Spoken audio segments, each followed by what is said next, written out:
The first thing I felt was weight, an unbearable heaviness pinning me to the bed, like the air itself didn't want me to move. My eyes fluttered open with the sluggishness of rusted hinges, and the ceiling above me swam into focus. Harsh fluorescent light spilled across sterile white tiles, making me squint. For a moment I didn't understand where I was, or why my body felt like it had been left out in the cold too long. Then the beeping of machines reached me, slow, rhythmic, impersonal, a hospital. But something was wrong. Even through the fog in my mind, I could feel the wrongness like a pressure in my chest. Hospitals were supposed to be full of movement.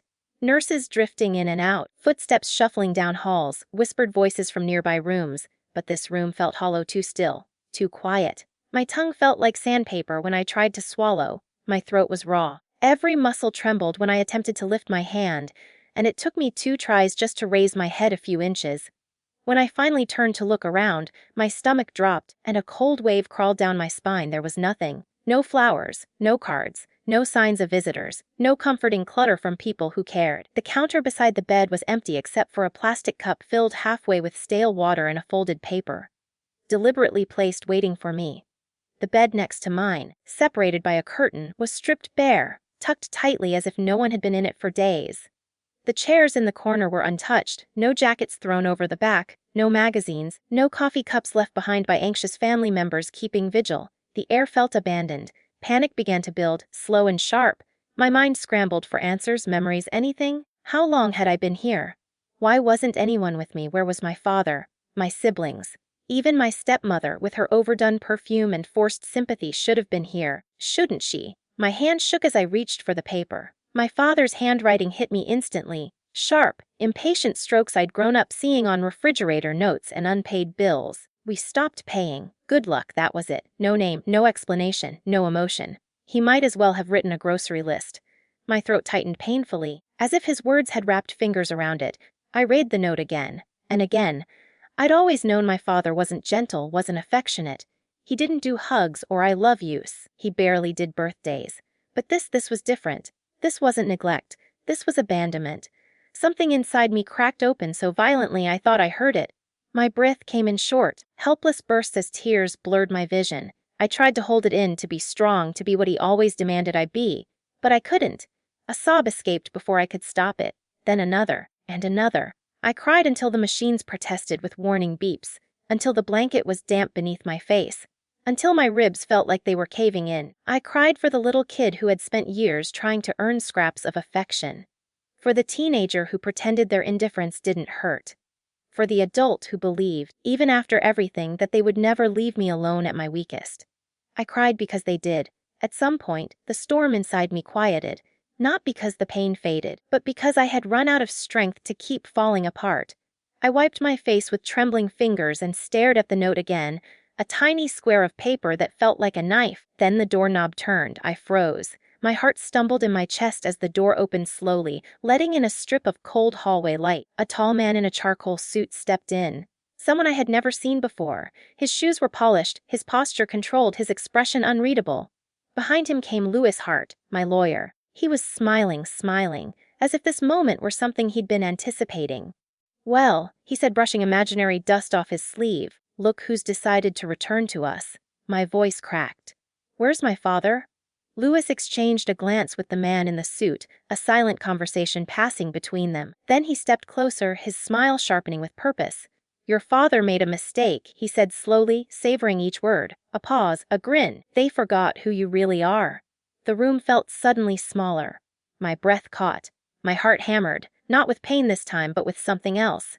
Something shifting, something awakening. Lewis handed me the folder as if he were placing a live charge in my hands. Careful, deliberate, waiting to see what I'd do with it. The embossed crest on the front stirred something in the back of my mind, like a whisper from a dream I couldn't quite catch. My fingers trembled as I opened it, the paper inside crisp and untouched, as though it had been waiting for me for years. Inside were documents I didn't recognize, stamped with seals I didn't remember, and names that didn't feel like they belonged to me. Yet each page felt heavier than the last, carrying a truth I wasn't prepared to face, but also couldn't look away from. The first sheet was my birth certificate, except not the one I'd seen growing up. This one wasn't worn or folded at the edges. It was pristine, official, and my last name, it wasn't my father's. I blinked hard, certain the coma haze was messing with me. But no, the letters didn't change. They stared back with quiet authority, telling me that a part of my life had been built on a lie so carefully crafted I never noticed the cracks. That can't be real, I whispered, clutching it. Oh, it's very real, Lewis replied, leaning back comfortably. Your father worked very hard to bury it. A chill rippled up my spine. Why would he? Before Lewis could answer, the man in the charcoal suit, Adrian Vale, stepped forward. His presence was calm but commanding, like someone accustomed to being listened to. He took the birth certificate gently, then flipped to another sheet in the stack. Your mother, he began, his voice steady, came from an old family line with significant influence. Assets, properties, holdings spread across states. Her family name carries weight, far more weight than your father's. My mother died when I was 8, I said automatically, though now even that memory felt fragile, like I might not trust its edges. Adrian nodded. Yes. And upon her death, her estate should have partially transferred to you. He paused, letting the words sink in. But it didn't. Your father made sure of that. Lewis clicked his pen, tapping the papers as he spoke. With uncovered documents showing he intentionally withheld legal notifications, transferred assets into private accounts, and signed agreements involving your inheritance, agreements he had no right to sign.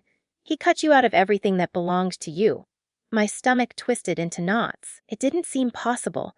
My father wasn't affectionate, wasn't gentle, but stealing from me, undermining legal records, planning this long. He told everyone you were taken care of. Lewis continued, shaking his head. Meanwhile, he was funneling what he could into accounts tied to your stepmother and siblings. I stared at him, waiting for someone to laugh, to tell me this was some terrible misunderstanding, but their faces were grave real. And with every second a new memory flickered in my mind, small things I had brushed aside, withdrawals that didn't make sense, bills that disappeared, my father's sudden upgrades in lifestyle, my siblings' suspiciously timed gifts, the way they always silenced conversations when I walked in. Adrian turned to the window, watching the city beyond. Your father believed that when you went into that coma, he finally had the perfect chance to finish what he started. With you incapacitated, the estate would have no choice but to turn to the next legal guardian, which was him, I whispered. Exactly. Adrian's gaze met mine. He expected the issue to resolve itself. He didn't think you'd ever wake up. The words hit harder than the note he left at my bedside. My father hadn't just abandoned me. He had prepared for my permanent absence. He wanted me gone. Out of the way, erased. A sickening nausea crawled up my throat. So what now? What am I supposed to do with all this? Lewis slid yet another packet across the bed. You don't have to do anything alone. The estate traced the irregularities. They sent Adrian to ensure you're protected. Protected from my own family. The bitterness surprised even me. Adrian's expression softened. Family isn't defined by blood, not the kind that matters. Silence fell, heavy and fragile. My thoughts spun wildly, colliding into one another, forming a storm too big to hold. All these years, I thought I was insignificant, an afterthought in my own home, a burden, the child no one chose. But now I was learning I had been something else entirely, a threat. My existence threatened someone's greed. My mother's legacy, whatever it held, made me valuable in a way I never knew existed. And my family, my father, my siblings, my stepmother, had spent years trying to make sure I never discovered that truth. Adrian stepped closer, his voice lower now, almost gentle. You are not who they raised you to believe you were. They didn't just forget your name. They forgot your worth. The truth settled deep inside me, sharp and electric. They had tried to erase me, but I had woken up and now I remembered who I really was. Relearning how to exist within my own skin felt like the most humiliating and liberating experience of my life. When I first stood on my feet, or rather, when 2 physical therapists hoisted me upright like a scarecrow on weak legs, the world spun so violently I thought my bones might liquefy. My knees buckled, sweat soaked my hospital gown, every breath felt like inhaling fire. But even as the room tilted and my vision wavered, some stubborn pulse deep inside me whispered again. So I tried again, and again. Those first days blurred into one long stretch of groaning muscles, trembling hands, and tears I refused to let anyone see. My body had forgotten how to obey me. My legs felt borrowed, my arms foreign, my voice too soft to sound like my own. I had never realized how much strength it took just to exist until I had to rebuild it from scratch. Through all of it, Adrian and Lewis were constants. Lewis arrived with updates each morning, legal battles, financial reversals, accounts being unfrozen, and each piece of news slowly chipped away at the illusion that my life had been small. He would sit at the edge of my bed, legs crossed, reading aloud every reclaimed asset, every recovered document, like a teacher reviewing a child's overdue homework. But the child wasn't me anymore. I felt older, not because of the coma, but because of what waking up had revealed. Adrian, on the other hand, wasn't loud or talkative. He didn't hover like he was waiting for me to break. He simply existed nearby, leaning against walls, reading files, tapping something into his phone, yet always ready when I needed help. He had a steadiness to him that made the ground feel less unstable beneath my feet. I didn't understand his role fully yet, but I did understand that he was there for me, not for my father's interests or anyone else's agenda. That alone made him stand out from anyone I had ever known. In therapy, he would sit in a chair by the window, arms crossed lightly, watching, not judging, just making sure I didn't face it alone. It was strange how comforting a silent presence could be. One afternoon, when my muscles were screaming and I felt like ripping the IV out and running, even though I barely had the strength to walk, Adrian's quiet voice broke the tension. "You're doing more than surviving," he said. "You're taking your life back." I wanted to believe him. But the betrayal of my family loomed like a shadow I couldn't outrun. The therapist told me progress depended on mental recovery, but how was I supposed to recover mentally when every new day brought another revelation about what my family had taken from me? Lewis discovered my father had cashed out bonds that belonged to me. Worse, my stepmother had transferred property into her name during the first month of my coma, forging my signature with the help of my brother. They hadn't just dipped into my inheritance, they had carved chunks out of my identity and tried to sell them for profit. Each time Lewis delivered another discovery, something inside me hardened a little more. The hurt didn't fade, but it transformed. What had once been raw, open wounds slowly became armor. During those weeks of therapy, fragments of memory slipped back into place. Not just the night of the accident, but the months before it. Arguments over money I didn't know I possessed. My father's sudden tension whenever mail arrived from firms I'd never heard of, the way my siblings whispered in hallways, falling silent whenever I appeared. The puzzle pieces aligned into a picture I hadn't been ready to see before. They weren't distant because they didn't care. They were distant because they were planning. The realization didn't break me. It clarified me. I wasn't weak because I'd been deceived. They were weak because they had relied on deception. Each day I walked a little farther down the therapy hall. First with help, then with rails, then alone even if it was shaky and slow. Each step felt like reclaiming a stolen mile. Every muscle ache felt like defiance. I wasn't rebuilding only my body, I was rebuilding the part of myself that believed I deserved to exist at all. One evening, after a long day of therapy, I sank back into the hospital bed exhausted. Adrian sat down in the chair beside me, that steady presence once again grounding the chaos inside me. He didn't say anything at first, just watched the sunset bleeding through the blinds. "How do you do it?" I whispered. "Stay so calm." "I'm not calm," he replied. "I'm focused." "There's a difference." "On what?" "On you," he said simply. "On getting you everything that was stolen, on making sure you understand what you're capable of." The sincerity in his voice pulled something tight in my chest. No one had ever invested in me without expecting something in return. As the last streaks of sunlight faded, I realized something profound. I wasn't waiting to be rescued anymore. I was preparing. Preparing to reclaim. Preparing to confront. Preparing to rise. Every shaky step, every painful breath, every document Lewis placed in my hands, every steady look Adrian gave me, all of it was shaping me into someone stronger than the person who'd fallen into that coma. Someone ready to face the people who had tried to erase me. The day I left the hospital felt unreal, like stepping out of a long, suffocating dream and into a world that had been waiting for me to wake up. The air outside was colder than I expected, sharp against my skin, carrying the scent of car exhaust and pavement warmed by sunlight. People walked past me without a second glance, completely unaware of the storm that had been brewing inside me for months. I wasn't the same person who had been wheeled into that hospital half a year earlier. I was someone who had fought to stand again, someone who had learned that survival was more than breathing. It was reclaiming what had been taken. Adrian drove me downtown, the city unfolding around us in a blur of glass and steel. I stared out the window, gripping the folder Louise had given me. Pages of evidence, legal documents, proof of betrayal so thorough it still made my stomach twist. My heartbeat quickened with every passing street. I wasn't afraid. Not anymore. I was ready. Lewis was waiting for us in the conference room of a polished, high-rise building, the kind of place where decisions that shape lives are made with signatures on crisp paper. The long table was empty, at first. Then the door opened and my family walked in. Seeing them again felt like reopening a wound I thought was beginning to heal. My father entered first, trying to stand tall, but his face gave him away.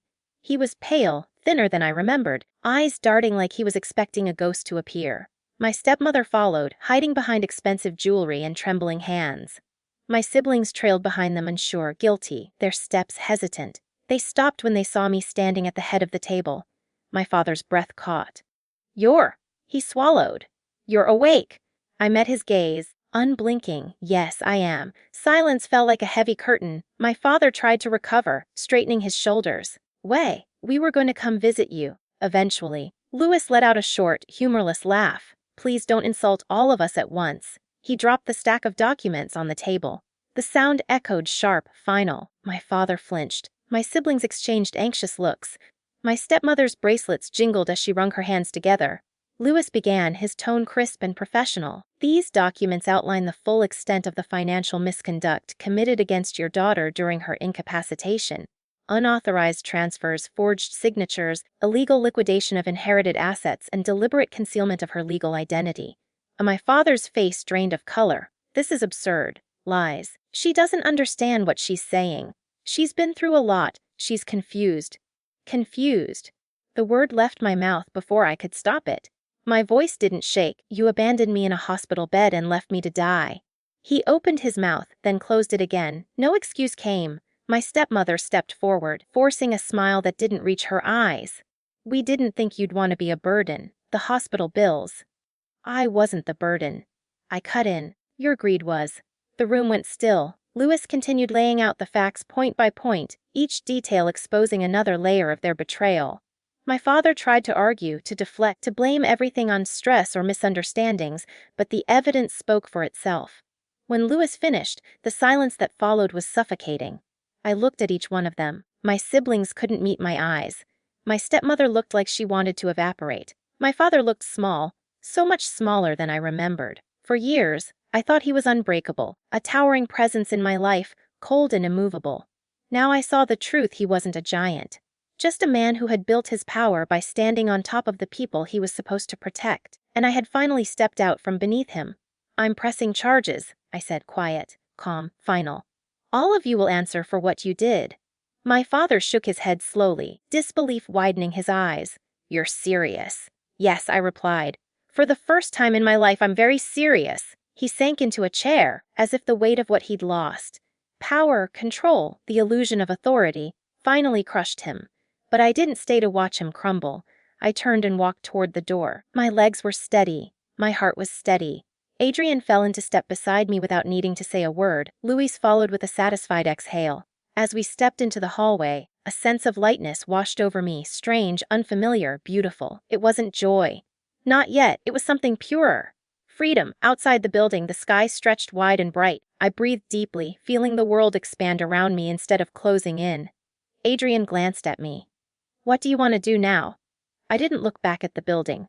I didn't need to. I want to live, I said, on my own terms. The words tasted like victory, quiet, powerful, and entirely mine. And for the first time, I felt the future opening in front of me not as a threat, but as a promise.